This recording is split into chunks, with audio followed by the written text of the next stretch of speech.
the whole world shaking, and you feel your heart is breaking.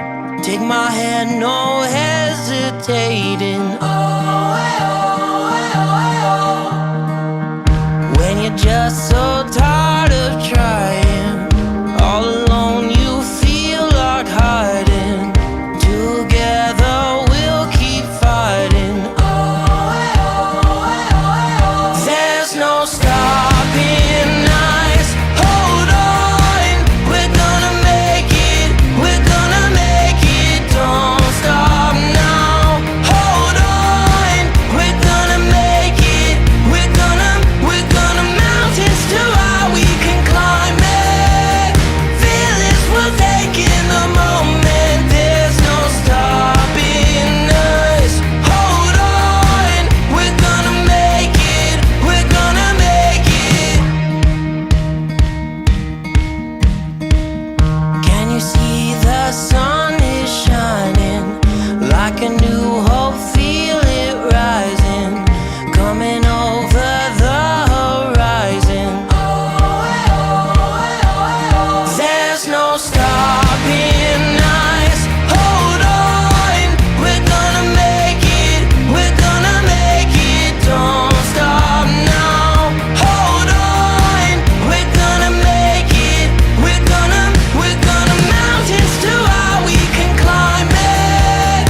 Feel this, we're taking the moment. There's no stopping us. Hold on, we're gonna make it. We're gonna make it. Don't you give up, don't you give up on me. Don't you give up, don't you give up now. Don't you give up, don't you give up on me. Don't you give up, don't you give up now. Don't you give up, don't you give up on me. Don't you give up, don't you give up now. Don't you give up, don't you give up on me. Don't you give up, don't you give up now. There's no stopping. Okay. I'm just checking my block. It's going on the block. It's fine. Okay. Good evening. It's November 20th. Looking at my computer. It's the weekend before Thanksgiving. I started with my Christmas decorations. To be honest with you, I was looking for like a plaque with a turkey on it, and they get sold out really fast. I mean, basically, if you don't buy any kind of like Thanksgiving decorations by the beginning of October, it's gone. But I had my little elf up, got my tree up, and I'm going to be putting some more bulbs on it and lights, but I got the lights going around the studio, okay? The Chris Gutchell studio for Real Estate with Mr. G. So I'm in the process of getting ready. And today I went to the Peninsula Town Center in Hampton. We are not having the parade this year. It's sad, it wasn't last year because of the pandemic. And I guess they still felt that it's still a little, dangerous to do the parade. I don't think it would have been. I think it would have been fine. But they didn't have it, but they had they had two high school bands there playing. Love hearing the marching bands, especially from the high schools and the local high schools, playing Christmas music. It's really enjoyable. So at least we got that. We didn't get the whole with the floats and this and that. But hopefully there'll be other events around the 7 cities of Hampton Roads that will be joyous and lots of fun. Okay, so that's what's going on to get into the Christmas spirit. And I usually pick a topic to discuss with the Livestream podcast from my weekly postings on my blog. realestatewithmrg.blog. But I went today to go over the 10 steps in the home buying process because my daughter and her husband are buying a house actually out in California.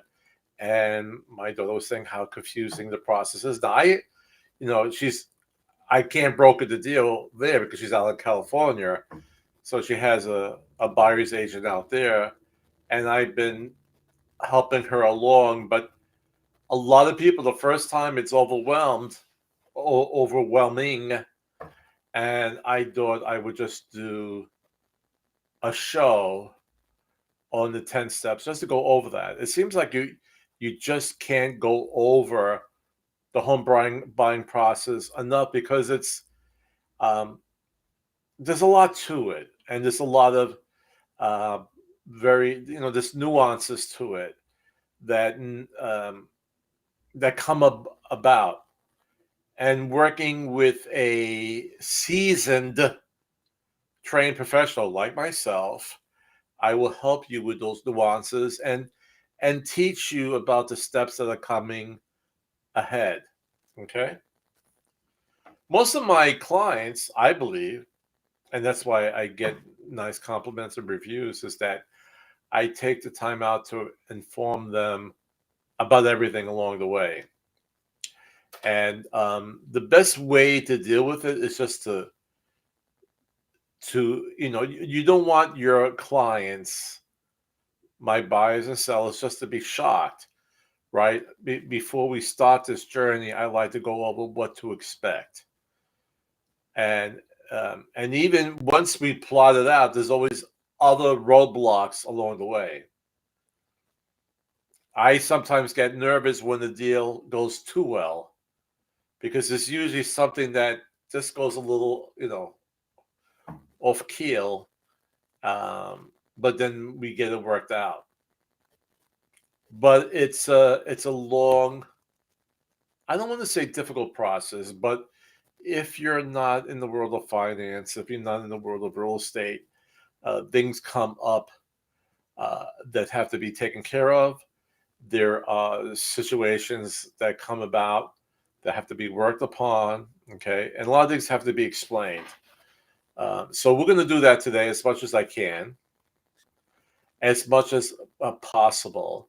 So let's do our little introduction, and then we'll go right into the matter for today.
Okay, so let's go right to the meat of the matter. And by the way, first I was going to use my 10 steps in the home buying process that I actually wrote up a few years ago, and I tweaked it a little bit more. It's linear, it's in the outline form. And this you could get on my blog, and you could download it. And let me tell you where you could go. And yeah, it's on the same page of the buyers and sellers guides, which come out quarterly. All right. So right now we have the fall buyers and seller guides. Soon, probably by next month, as soon as we get close to the change of the season, we're going to get into winter, I should have the winter guides out. But on that same page, I put my 10 steps in the home buying process. But what I'm going to use is one that was actually put together by my company, EXP, which is more in a kind of a chart form. It might be easier to follow. So we'll go over that. I'll actually, during the week, upload this chart as well to my blog, and it'll be on the same page. So let's get it up over here, and I will go to the side. And now I'll just hide this so we'll have more room. What's nice about this is that I could stay here. Usually when I have to scroll down, I have to go to another window and scroll it, but now I could see everything here. So the first step, and we're going to your far left, initial consultation with your EXP agent. Hopefully me. We're on the top. I have Christopher Gargiulo, Associate Broker. So establish your home need and wish list. What do you need in a home?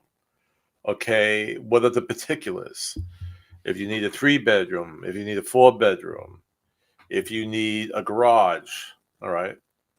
Some people need a double garage, a 2-car garage. Some want to be near water, okay?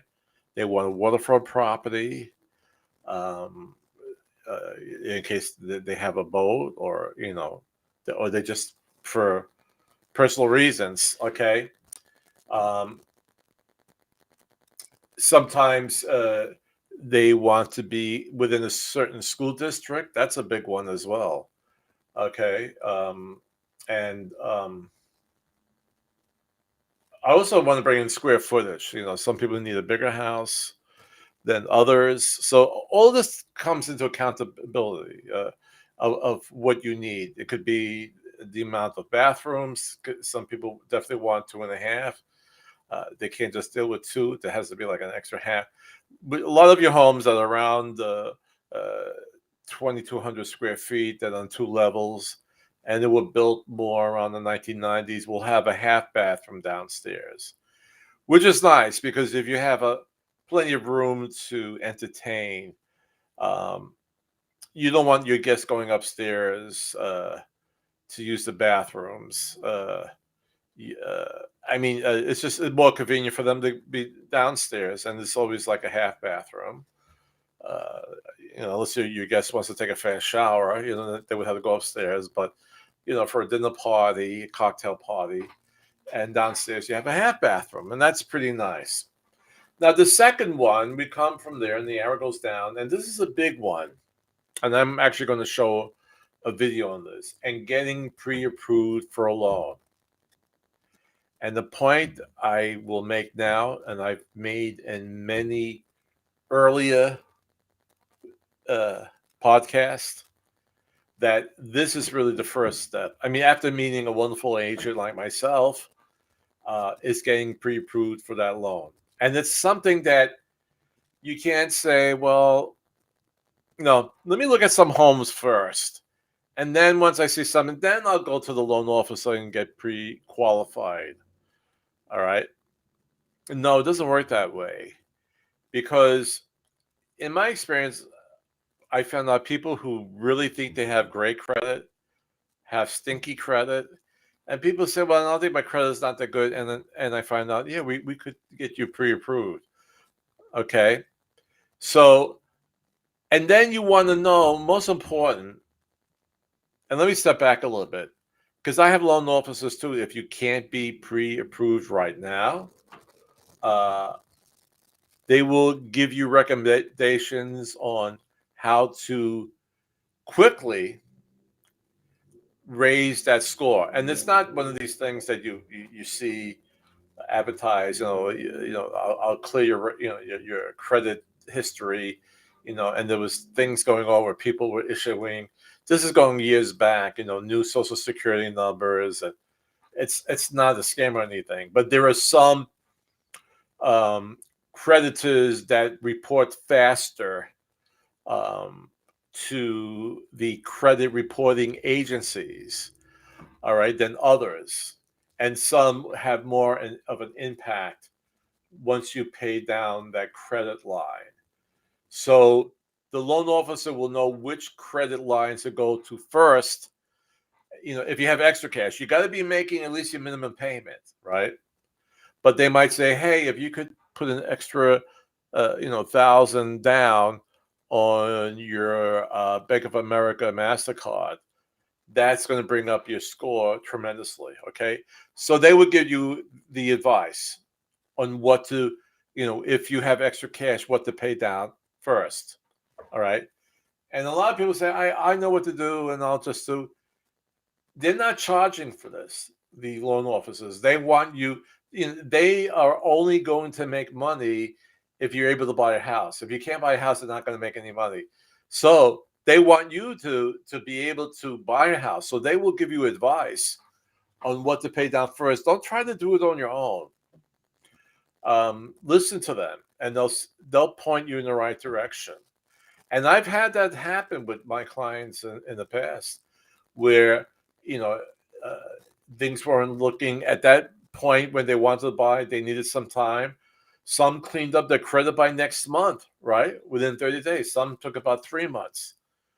And even if the loan officer says you need another 6 months, you need another 12 months, at least you have a plan, okay?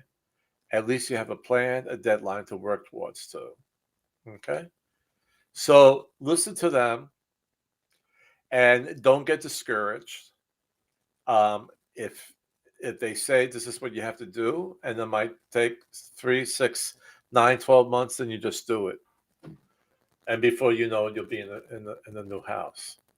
So, but that's the biggest hurdle. And that's the biggest problem. And I know it's not only me, it's with all real estate agents, is pushing their buyers to get pre-approved. I have so many people looking for homes, and we get leads from everywhere, and they say, "Oh, I want to see that." And then you say, "Okay, here's contact information of a loan officer that I worked with in the past. We have a great working relationship. They contact me all the time, even late at night if there's an issue, and we'll get you closed, but you got to call them." All right. And maybe I'll stop for a second. And there's a difference between pre-qualified and pre-approved.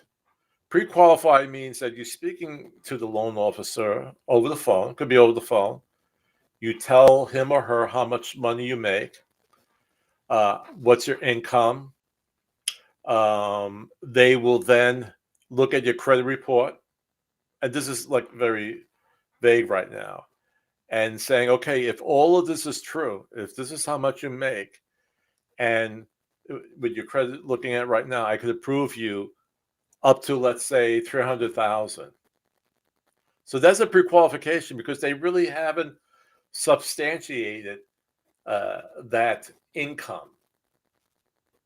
So once they now, at that point, you start sending in your W-2s, your tax returns, your bank statements, and now they have the hard evidence and saying, okay, this person is making $52,000 a year. All right, I have it in front of me. Everything looks good. And then they'll bring it down to the underwriter, who then is the one that puts a stamp on it. And they'll go through it with a fine tooth and comb. All right. They'll be even more strict about it. And at times, I'm kind of going off course because I wanted to go through these whole steps. But I got to stop on this, because this is the biggest hurdle to get over, is to get that pre-qualification and then pre-approval. Okay. But even once you've been pre-qualified by the loan officer, sometimes the underwriter would say, well, I need to see some further documents on a certain issue. Okay. It doesn't mean you're not going to get the loan. It just needs to they have to make sure that you are getting, for example, a certain amount of income coming in. Okay. I also have a lot of times situations when you have a buyer who's been divorced, and to know exactly who's paying what and what he or she's liable for. in the divorce. Sometimes there's more paperwork needed for that type of situation, okay? Or if you're getting income, let's say from rental properties. And I had a situation where this person had rental properties in the Caribbean, and the people who were renting it in the Caribbean were just putting cash in his bank account, and there was no like checks clearing, whatever, and there was no way to really prove that this money was coming from renters for his properties. We lost the deal, okay? In that situation, we did lose the deal. But these things come up. I mean, again, the majority of the times when the underwriter is asking for additional paperwork doesn't mean that the deal is dead. They just have to make sure all the ducks are in a row. Remember in 2007, 2008, we had like a big crash. All right. And, this when the real estate bubble burst and a lot of people lost their homes. They got homes that they really could not afford. And that's a whole other podcast. I don't want to go off onto another tangent. But just because of that, underwriters have to be more and more careful now when they do the final pre-approval. Okay. All right. So let's go back to our chart. So actually, what they say here, what I brought up to, if you need credit repair, and again, I'm on the lower left-hand corner of the chart. If you need credit repair, if necessary, work with a credit repair specialist. Delay next steps while credit repair and credit approval is underway. All right. So they're saying, in other words, you have to be pre-qualified.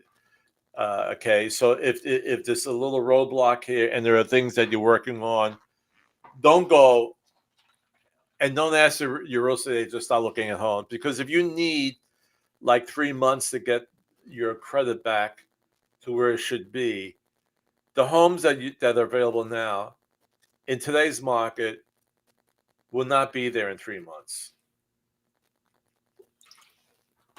So at that point, if your credit needs repair, just keep on doing what the loan officer is saying, a credit repair specialist is saying. Just do what you have to do. So once your credit repair is completed, we go to the top here. Inspect your new home. See, here they're actually, they're jumping to right away that you found a home. Okay. But at that point, once your credit is up to par and the loan officer issues a pre-qualified letter, we could start looking at homes, because you have to have that pre-qualification letter once we submit an offer to the listing agent. Okay, the listing agent represents the seller on it. So we send it, and we have to show to the seller that you're able to purchase that home. If you don't have that letter, then it doesn't mean anything. Okay. So right away, they're already moving towards like the inspection of the home. And you see, again, referring back to my daughter, she's out in California. And it seems like this one here this guide is more geared to the way business is done in California. We don't do in this direction. We actually, the contract will come first.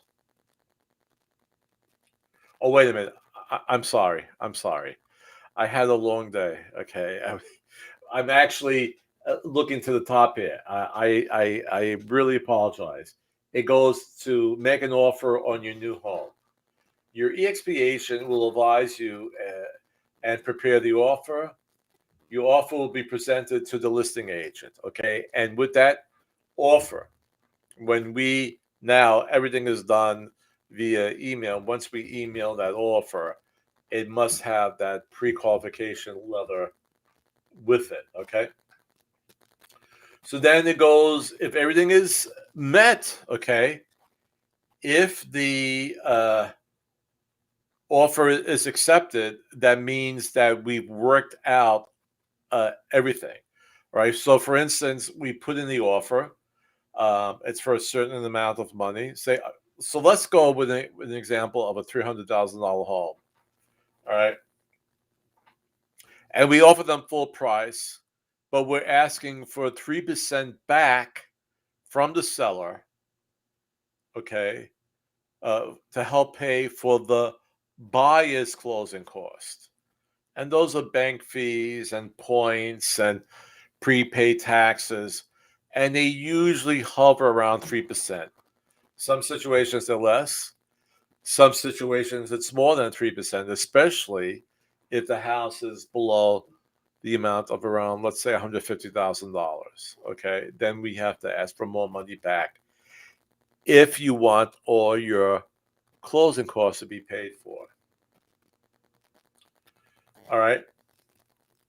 So if they do not agree to, let's say, the 3% closing costs, they most likely will counter and saying, okay, can you either pay your closing costs or maybe I'll meet you halfway instead of 3%, I'll give you 1.5% back. All right. And once all those negotiations are made, okay, we have then the ratified contract. Okay. So we're down here upon acceptance of all your contracted terms. I want to make this even bigger. So I'm going to close my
can you get? Let me see if saying that this is a gift that um, it does not have to be paid back, or it's not going to be paid back.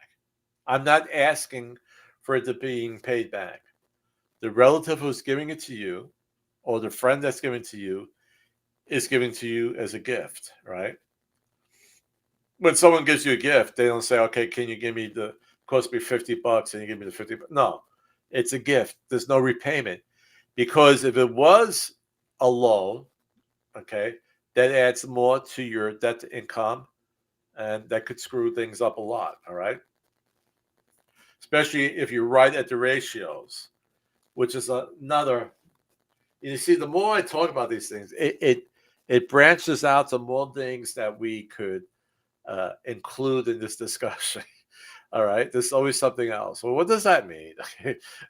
Those ratios, okay? So that's not a good thing. So it has to be a gift letter, meaning uh, it doesn't have to be paid back. Now, on your own, you could say, I'm going to pay you back, okay, but it would be just your word. Then you're going to give it back because it can't be in writing, right? It's a gift. So if you said to your parent or to a relative or to a friend, I'm going to pay you back, and you don't, and and they want to take you to court, you say, well, here's a gift letter. They gave it to me as a gift, So that's one way of going about it. So that earnest money deposit really has to be your money. All right. It has to be within your banking account within the last prior 2 months to the ratification of your contract. Okay. See, like I said, it gets tricky. That's why you need a trusted professional. All right, so now we're gonna go to the other tricky part, which is title work, and I'm gonna close my sub.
And the final walkthrough happens right before closing, okay? And let's say you ask them to shampoo the rugs, all right? You go there and you expect this, okay, the rugs have been shampooed, that's fine. I asked them to straighten out that cabinet, they did that, okay? So whatever you ask to be repaired, you go make sure that it has been repaired.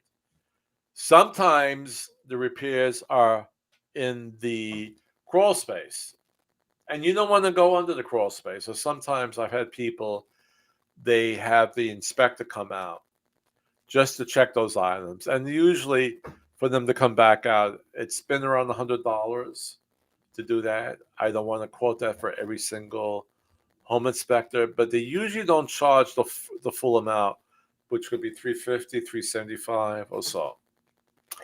All right, but you want to make sure that before you move in the house is exactly the way it was when you first purchased it. That if you had repairs done, you want to make sure those repairs have been done. And we don't have this happening so much now, but when the stainless steel appliance came out, they were very expensive. So sellers would show the home with a brand new refrigerator and a brand new stove and a brand new microwave, all stainless steel, and the dishwasher. But what they did when they were getting ready to move, they put back all the old appliances.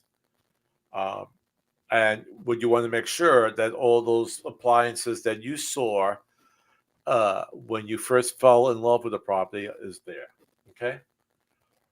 All right. So I really talked a lot. I didn't want, like I always say, I like to keep this around 30 minutes. It's a big topic, and I apologize if I went too long. And I think sometimes what I have to do is really break down, maybe break down it in thirds, and go over into detail on that. But it's a long process. But what I want to do is to show this little video on the importance of being pre-qualified, which is, like I said, it's like the biggest step in the process. It's right at the beginning, and it's the biggest task that I need so many of my buyers to do, and they always put it off.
See that I threw in the farmer showing the nice vegetables for Thanksgiving dinner. Then you saw the turkey.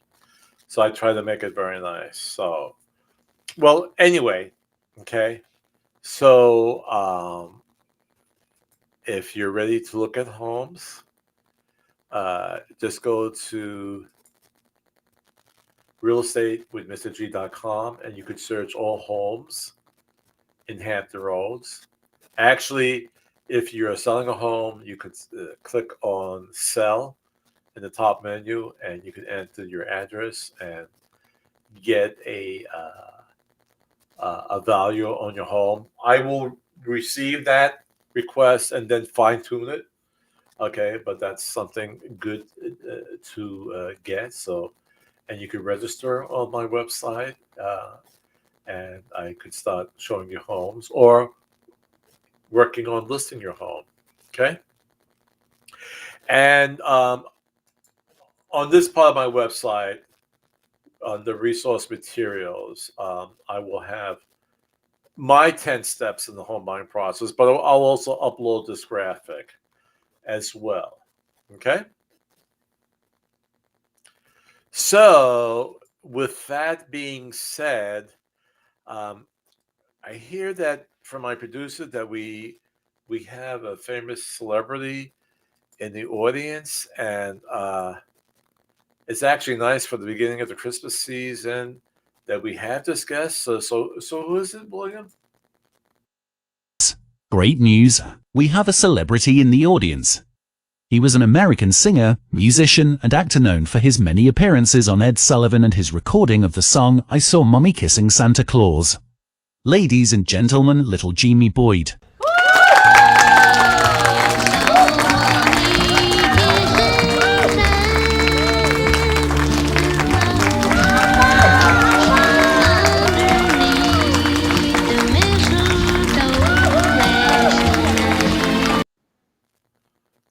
It was really nice seeing him again. Little Jimmy Boyd still looks pretty good. Okay, so I have to say, our next show will be after Thanksgiving. Thanksgiving is this Thursday. I wish you the happiest Thanksgiving. I pray that you could be with your families. You might not have been able to be with them last year, or you said the heck with these rules, but I just hope you have a joyous and loving Thanksgiving.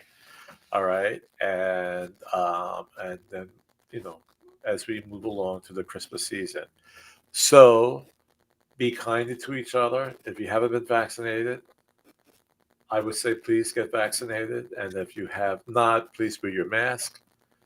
And remember, the greatest power we have is to love, and the greatest gift, each other.